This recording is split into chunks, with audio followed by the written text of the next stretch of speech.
Hello guys, this is Syed Yawar Hasan. बहुत ही educated और इंपॉर्टेंट टॉपिक आप सभी लोगों के लिए।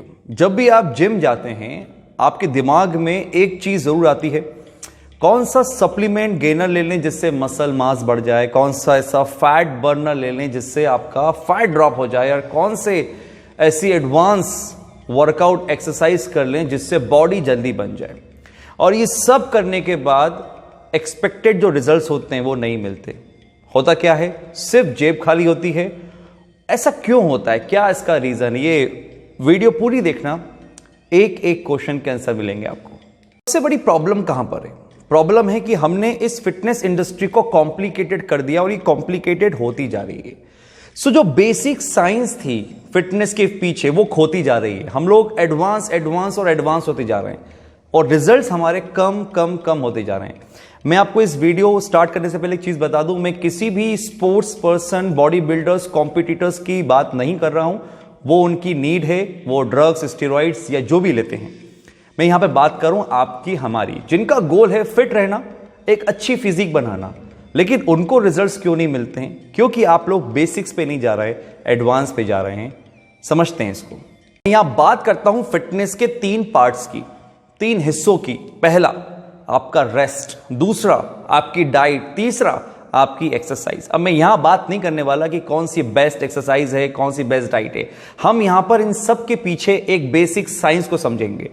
सबसे पहले मैं कवर करता हूं छोटा सा टॉपिक रेस्ट को लेकर। देखो रेस्ट क्या है। आपका बॉडी जब वर्कआउट जिम में करते हैं तब नहीं बनती, इवन जब आप न्यूट्रिशन लेते हैं तब भी नहीं ग्रो होती, वो होती है रेस्ट में। आप कितने भी एक्टिविटीज, चाहे एरोबिक्स कर रहे हैं या फिर किसी भी तरह की एक्टिविटी कर रहे हैं, आपको रेस्ट जरूरी है। प्रॉपर 8 घंटे की नींद और वर्कआउट के बाद 1 से आधा सा 1 घंटा आपको रेस्ट करना है। यही आपका रेस्ट है। और बिना रेस्ट के आपकी बॉडी ग्रो नहीं होगी। चाहे आपका प्रोग्राम फैट लॉस का हो या मसल गेन का हो, आपको रेस्ट तो करना है रिकवरी के लिए। रेस्ट इतना ही है। मेन बात करते हैं अब डाइट के बारे में कि डाइट क्या है। डाइट को लेकर बहुत सारे लोगों का एक अलग अलग ओपिनियन है। सबसे बेस्ट डाइट होती है कीटो डाइट, सबसे बेस्ट डाइट होती है आप फास्टिंग डाइट कर लो। बहुत सारी डाइट्स हैं, क्रैश डाइट है, न जाने कितनी तरह की डाइट है। बट एग्जैक्टली अगर आप डाइट का मतलब समझो तो ऐसी चीज जिसको आप कांस्टेंट रख सको, जिसके साथ आप बहुत लॉन्ग टर्म तक चल सको, जिस डाइट को आप इंजॉय कर सको, उसे एग्जैक्टली डाइट बोलेंगे। बहुत से लोग ऐसे बोलते हैं कि सर हम तो कोक को एंजॉय करते हैं, हम फास्ट फूड, जंक फूड को एंजॉय करते हैं, तो वो क्या डाइट है? वो आपकी बैड फूड हैबिट्स है। मैं बात कर रहा हूं डाइट। डाइट मतलब जो एग्जैक्टली आपकी बॉडी को इंप्रूव करे, आपकी पर्सनालिटी को इंप्रूव करे, आपके फिटनेस गोल को पूरा करे। और एक ऐसी चीज जिसको आप कंसिस्टेंट, नॉन स्टॉप, बिना कोई ब्रेक लगाए साल 1.5 साल आराम से फॉलो कर सको, एंजॉय कर सको। उस डाइट को लेने से आपको स्ट्रेस नहीं होता और वो डाइट आपको रिजल्ट 100% देगी। जब भी नेट से कोई डाइट निकालते हैं या फिर कोई आपको इस तरह से एडवाइस करता है कि आप keto diet, crash diet, split diet, बहुत सारी डाइट्स हैं जिसको आप फॉलो करते हैं जिससे आपका रैपिड वेट लॉस होता है, नो डाउट। लेकिन वो वेट लॉस है क्या? वो साइड इफेक्ट है, ये तो आपको पता है। अगर आप थोड़ी स्टडी करोगे कि वेट लॉस होना एक साइड इफेक्ट है जब आप अपनी बॉडी को उसकी रिक्वायरमेंट के हिसाब से कम एनर्जी या कम कैलोरी दे रहे हैं। एक साइड इफेक्ट है बेसिक सी।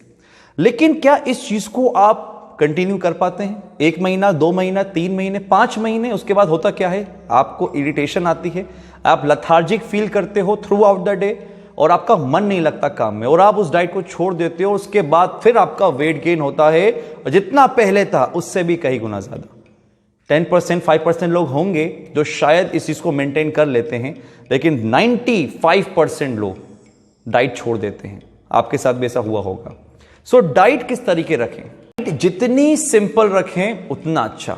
मैं समझा देता हूं थोड़ा सा कैसे सिंपल रखना है। आपका अगर गोल फैट लॉस है, एक तो ये वेट लॉस दिमाग से निकालो, करना हमें फैट लॉस है क्योंकि इंच लॉस करना है। जो भी आपकी मेंटेनेंस कैलोरीज है उसमें आप कार्ब्स खा सकते हैं। बहुत से लोग बोलते हैं अगर आपको फैट लॉस करें तो कार्ब्स खाना ही नहीं है। ऐसा नहीं करो, इरिटेट हो जाओगे। कार्ब्स खा सकते हो अगर आपकी लाइफ के अंदर रोटी बहुत इंपॉर्टेंट है या फिर राइस आप बहुत खाते हो तो ब्रेकफास्ट और राइस में एक पोर्शन कार्ब्स का रख सकते हो आपके फिटनेस गोल के हिसाब से। बाकी प्रोटीन और फैट। कब कार्ब्स नहीं खाने वो समझो। अगर आपका गोल फैट लॉस है तो आप टोटल मेंटेनेंस कैलोरी से ऊपर नहीं खा रहे, ये तो पता है आपको। लेकिन रात को भी कार्ब्स आपको नहीं खाने, यानी 8 बजे के बाद रात को कार्बोहाइड्रेट नहीं खाना है, क्योंकि उस टाइम हमारी बॉडी को नीड नहीं है। क्यों नीड नहीं है कार्ब्स की बता देता हूं। देखो, हमारी बॉडी के अंदर जो कार्ब्स है ना, वो असेंशियल नहीं है। असेंशियल मतलब जो हमारी बॉडी खुद से नहीं बना पाती, उसको आउटसोर्स चाहिए। लेकिन हमारी बॉडी ग्लूकोज बना सकती है, क्योंकि कार्बोहाइड्रेट जो आप खा रहे हो वो बॉडी में जब जाता है तो वो ब्रेक डाउन होकर convert into glucose and then वो हमारे ब्लड में जाता है। सो हमारी बॉडी कैपेबल है प्रोटीन और फैट को ब्रेक करके ग्लूकोज बनाने में, अगर आपकी बॉडी में कार्ब्स की थोड़ी कमी आती है। कहीं ना कहीं आपका फैट लॉस होगा। अगर आप कार्ब्स के बिना नहीं रह पाते तो बिल्कुल अपनी डाइट में 50 से 100 ग्राम कार्ब्स आप रख सकते हो, लेकिन ब्रेकफास्ट और लंच में कि 8 बजे के बाद। 8 बजे के बाद हमको कार्ब्स अवॉइड करने हैं। ये एक सिंपल सी चीज है। अब हम बात करते हैं वर्कआउट को लेकर कि बहुत सारे मिथ्स हैं। फैट लॉस वर्कआउट अलग, मसल गेन वर्कआउट अलग। मैं समझा देता हूं कि ये फंडा क्या है। भी आपको फैट लॉस करना होता है तो आपके दिमाग में क्या आता है कि भाई कार्डियो बहुत सारा करें, HIIT वाले प्रोग्राम्स करें, क्रॉसफिट बहुत ज्यादा करें, भागे दौड़ें, पसीना जितना निकलेगा उतना हमारा फैट लॉस होगा। यही आपके दिमाग में अभी तक आया। मैं आपको उसके पीछे की साइंस समझाता हूं कि अगर आपको फैट लॉस करना है तो एक्चुअली हमारी बॉडी किस तरीके से फैट लॉस करती है। आपका फैट लॉस होना है यानी कि आपने कहीं ना कहीं फैट बढ़ाया है, आपका बॉडी वेट बढ़ा हुआ है। कैसे बढ़ गया? जो आपने पास्ट में खाया था उसको आपने यूज नहीं करा, तो वो स्टोर फैट, वो स्टोर एनर्जी जो है उसको हम लोग यूज करेंगे तो फैट लॉस हो जाएगा। कहां यूज करेंगे? ऐसी जगहों पर यूज करेंगे जहां पे सबसे ज्यादा एनर्जी की रिक्वायरमेंट है। बाइसेप, ट्राइसेप, शोल्डर्स में नहीं, आपके लेग्स को ट्रेन करने में, बैक को ट्रेन करने में, चेस्ट को ट्रेन करने में, हैवी कंपाउंड लिफ्ट्स में जो सबसे ज्यादा एनर्जी, वहां आपका फैट लॉस होगा। अच्छा, बहुत से लोग बोलते हैं कि सर किस तरह की एक्सरसाइजेस आप ध्यान रखें। डेड लिफ्ट एक कंपाउंड एक्सरसाइजेस, आपका clean and jerk, bench press, shoulder presses, ये सब एक्टिविटीज जो हैं, ये सब एक्सरसाइज जो है, ये कंपाउंड एक्सरसाइज। इसमें मल्टीपल मसल और मल्टीपल ज्वाइंट, यानी कि एक साथ बहुत सारे मसल काम कर रहे हैं। तो ऑब्वियस ही बात है, जब एक साथ बहुत सारे मसल वर्क करेंगे तो ज्यादा फैट लॉस होगा। यहां पर एक बात समझो, आप इन्हीं वर्कआउट के साथ कार्डियो भी कर सकते हो। आपको कार्डियो अलग से करने की जरूरत नहीं है। करना क्या है? कार्डियो का मतलब जहां आपका हार्ट रेट बढ़ जाए उसे कार्डियो बोलते हैं। ट्रेडमिल पर भागने को कार्डियो नहीं बोलते। अपना रेस्ट कम करो और रिपीटेशन बढ़ा दो किसी भी एक्सरसाइज में, और रेस्ट को 30 सेकेंड इससे ज्यादा मत रखो। तो आप क्या करोगे? आप कार्डियो मोड पे आ जाओगे, यानी स्ट्रेंथ ट्रेनिंग भी चल रही है आपकी साथ साथ और कार्डियो भी आप कर रहे हो। फैट लॉस होगा और बहुत अच्छा होगा किसी भी ट्रेडमिल और किसी भी क्रॉस ट्रेनर से ज्यादा। अगर आपको फैट लॉस करना है तो आप समझ चुके हो, आपको अपने बड़े बॉडी पार्ट्स को, बड़े मसल्स को ट्रेन करना है, कंपाउंड मूवमेंट्स पर ज्यादा ध्यान देना है और डाइट सिंपल रखना है। इससे होगा क्या? थोड़ा टाइम तो लगेगा, लेकिन आप कंसिस्टेंट रहोगे, एंजॉय करोगे। अब हम बात करते हैं वेट जिनको गेन करना है। भी वेट गेन करना है वो याद रखें, प्रोग्रेसिव ओवरलोड। ये जो वर्ड है इसको याद रखें, प्रोग्रेसिव ओवरलोड। क्या होता है ये? जब आप जिम जाते हैं वीक बाय वीक आपको अपना वजन बढ़ाना पड़ेगा, उठाने का, लिफ्टिंग जो वेट है वो बढ़ाना पड़ेगा। और कौन से टिश्यू आपको ट्रेन करने हैं? Fast twist tissue. ये फास्ट ट्विस्ट टिश्यू क्या होते हैं? जो जल्दी तो थकते हैं लेकिन स्ट्रांग होते हैं, ज्यादा वेट उठा पाते हैं। मैं आपको समझाता हूं कैसे। यानी कि आपको कम रेप्स रखनी है, 6, 8, 10। रेस्ट आपको कम से कम 2 मिनट का रखना है सेट के बीच में, और अपना बेस्ट वेट उठाना है। इससे होगा क्या? जब आप ज्यादा वेट उठाते हो तो कम रेप्स आते हैं और वहां पर काम करता है आपका फास्ट ट्विस्ट टिश्यू। बस यही आपकी बॉडी मसल गेन करेगी, ग्रोथ करेगी, एंड देन फिर सारा काम डाइट का है। डाइट आपको सरप्लस में रखनी है, जैसे मैंने बताया था, good carbs, good protein, good fat. सब कुछ लो, सिर्फ कार्ब्स कार्ब्स कार्ब्स नहीं, everything, protein, carbs and fat. सबसे बेस्ट वेट गेन एक्सरसाइजेज जो होती हैं वो होती हैं कंपाउंड। आप चाहें तो डेडलिफ्ट करें, स्क्वाट्स करें, चाहे वेट लॉस करना हो या वेट गेन करना हो, सारा गेम रेप्स का और डाइट का और वेट का है। वेट गेन करना है, थोड़ा वेट ज्यादा उठाओ, रेप्स कम रखो, रेस्ट ज्यादा करो, और compound movement, deadlift, squats, bench press, overhead presses, इसको फॉलो करो। ये एडवांस इंस्टाग्राम इन सबको देखकर कोई भी प्रोग्राम को, जो आइसोलेशन है, जो बाइसेप्स हैं, ट्राइसेप्स हैं, सिर्फ खाली बाइसेप ट्राइसेप को ट्रेन करने से आपका वेट गेन नहीं होगा। क्योंकि इस तरह की जब मूवमेंट करते हो आप, हैवी मूवमेंट, आपका टेस्टोस्टेरोन बूस्ट होता है। समझ रहे हो? आपका टेस्टोस्टेरोन, और एक मेन हार्मोन है, तो कहीं ना कहीं आपके बॉडी बिल्डिंग में ये आपको सपोर्ट करेगा। बहुत से लोग मुझसे क्वेश्चन पूछते हैं कि सर ये वर्कआउट के तुरंत बाद प्रोटीन पीना चाहिए क्योंकि बहुत रिकवरी हो जाती है हमारे मसल। देखिए मैं आपको बताऊं, ये सिर्फ एक मार्केटिंग है, आप मेरी बात को समझो।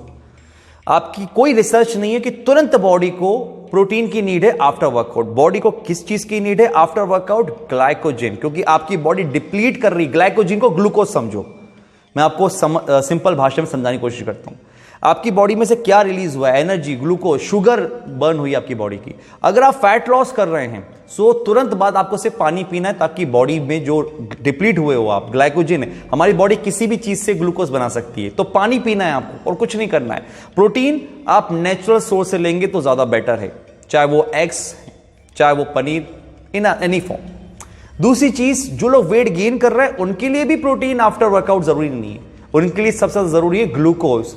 फिर बोलूंगा ग्लूकोज मतलब in the form of carbohydrate. आप घर जाएं, केले खाएं, राइस खाएं, ये सब फॉर्म ऑफ कार्बोहाइड्रेट हैं। ये सबसे जरूरी है क्योंकि आपकी बॉडी डिप्लीट हुई है अगेन, और आपकी बॉडी को एनर्जी चाहिए, ग्लूकोज चाहिए गेन करने के लिए, एंड देन जो प्रोटीन रहेगा वो नेचुरल। यहां पे सप्लीमेंट का रोल सिर्फ 5% है, लेकिन ये बिल्कुल गलत है कि तुरंत आधे घंटे में आपको प्रोटीन लेना है क्योंकि ये फास्ट डाइजेस्टेबल है, आपके ब्लड में तुरंत चला जाएगा। अरे तुरंत चला भी जाएगा तो भी वो बनाएगा ग्लूकोज ही, क्योंकि उस टाइम आपकी बॉडी की जो प्रायोरिटी है वो मसल को रिपेयर करना नहीं है, ग्लाइकोजन को रिफिल करना है, क्योंकि आपकी बॉडी में से ग्लूकोज निकला है, शुगर बर्न हुई है, सो बॉडी को उसको रिफिल करना उसकी प्रायोरिटी है। सो ये सब चीजें जो खेल है सप्लीमेंट का, इस तरीके से बनाया गया है कि लोग रिलीजियसली उसको फॉलो कर रहे हो, तुरंत वर्कआउट के आधे घंटे के बाद प्रोटीन पी ले ताकि कोई मिस ना करे प्रोटीन। अच्छी बात है, इसको लेना है, मैं बोलूंगा नुकसान नहीं है, लेकिन अगर आप नहीं लेना चाहते तो इससे कोई आपका बहुत बड़ा नुकसान भी नहीं होगा। 5% या 10% मान लो आपके टोटल ओवरऑल जितने भी आपके रिजल्ट है उसमें 5% 10% रोल है इस सप्लीमेंट का, अदरवाइज नहीं। बाकी जो बॉडी बनेगी natural protein, natural fat and natural carbohydrate, and सबसे मेन आपका मेहनत और रेस्ट। इतनी लंबी वीडियो बनाने का एक ही मकसद था ताकि आप लोगों को एजुकेट कर सकूं। इस प्रोटीन के फंडे से बाहर निकलिए, आप ले सकते हैं लेना हो, लेकिन उसको रिलीजियसली आधे घंटे में लेना ही लेना है, उसको फॉलो ना करें। क्योंकि होता क्या है, बहुत से लोग बेचारे के पास बजट नहीं होता है, ले लेते हैं ये सोच के कि बॉडी बन जाएगी, और 2 महीने के बाद 3 महीने के बाद लैक ऑफ मनी की वजह से प्रोटीन छोड़ देते हैं, डीमोरलाइज हो जाते हैं। बस इस चीज को खत्म करना चाहता हूं। आपकी बॉडी को 3 दिन तक रिकवरी की नीड पड़ती है, प्रोटीन यानी 3 दिन तक लगेगा बड़े मसल के लिए, तो खाना खिलाते रहें अपनी बॉडी को, प्रोटीन देते रहें, और जो छोटे मसल्स हैं उनको कम से कम 1 से 1.5 दिन। सो अगर आप वेट गेन करना चाहते हो तो कोई भी बड़े मसल को एटलीस्ट 3 दिन तक दोबारा से रिपीट मत करना, और अगर आप फैट लॉस करना चाहते हैं तो स्ट्रेंथ ट्रेनिंग पे ज्यादा ध्यान दें, वहां आप ज्यादा फैट लॉस कर पाओगे कंपैरेटिवली कार्डियो से। कार्डियो भी करो, कोई इशू नहीं है, एंजॉय करो कार्डियो को, लेकिन ध्यान दो सब कुछ एवरीथिंग जो है वो स्ट्रेंथ ट्रेनिंग है। कुछ भी छूट गया हो मेरा बताना आपको, तो कमेंट बॉक्स में अपना क्वेश्चन टाइप करके रख देना, आपको जवाब मिल जाएगा। Take care.